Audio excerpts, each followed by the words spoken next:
Sziasztok! Növényi étrenden is jól esik néha egy csoki torta, így most egy ilyen kis mini torta változatot készítettem el, és annyiban tértem el a hagyományos csokis krémes tölteléktől, hogy egy ilyen krémsajtos tejszínes krémet találtam ki bele, ami egyébként jó ötlet volt, mert nagyon finom lett. Ezt a csokis piskótát elég sok receptben használom, már láthattátok a nutellás tejszínkrémes gömbtortánál, illetve a cseresznyés vakontúrás tortának is ez az alapja, ezeknek a videóit is megtaláljátok a videóim között.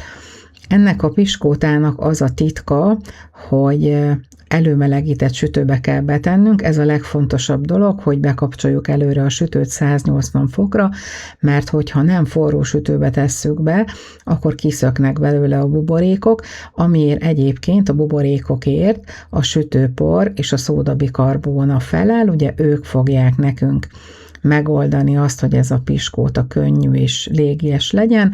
Természetesen az almaecet a másik, ami ebben segít, ugye almaecet és a sütőpor és a szódabikarbóna fognak reakcióba lépni ebben a sütiben, és ugye semmi más dolgunk nincs, csak hogy a hozzávalókat összekeverjük. Ezt megtehetjük géppel vagy kézzel is.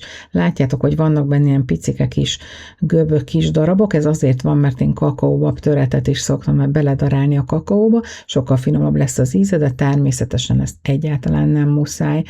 20-25 perc alatt kisütjük, kihűtjük, és egy 7 centis kiszúróval 12 darab korongot, lapot szúrunk ki belőle, és ugye ezekből fogjuk összeállítani majd a tortánkat. A maradékból pedig a legvégén gyümölccsel összedobtam egy ilyen kis rakott valamit, hogy ne vesszen kárba a leeső piskóta szélek sem.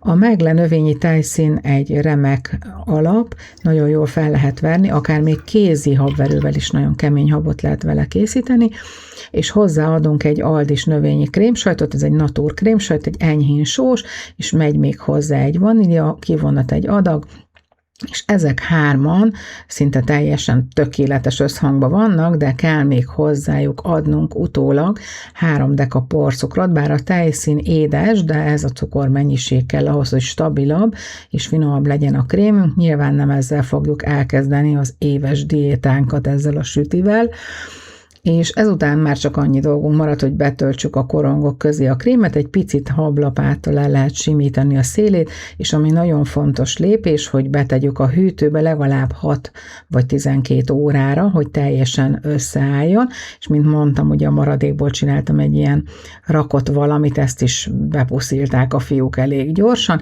és ezután már csak annyi marad, hogy bevonjuk étcsokival a tetejét, és a legtetejére pedig fehér csokit és vegán szórócukrot szórjunk, a fehér csokira azonnal szórjuk rá a cukrot, és akkor így szépen beleragad, és tálalásig hűtőben tartjuk, és utána pedig jól megesszük. Igazából ennyi volt ez a mai recept. Köszönöm, hogy ma is itt voltatok velem a konyhámban, várlak szeretettel máskor is. Sziasztok!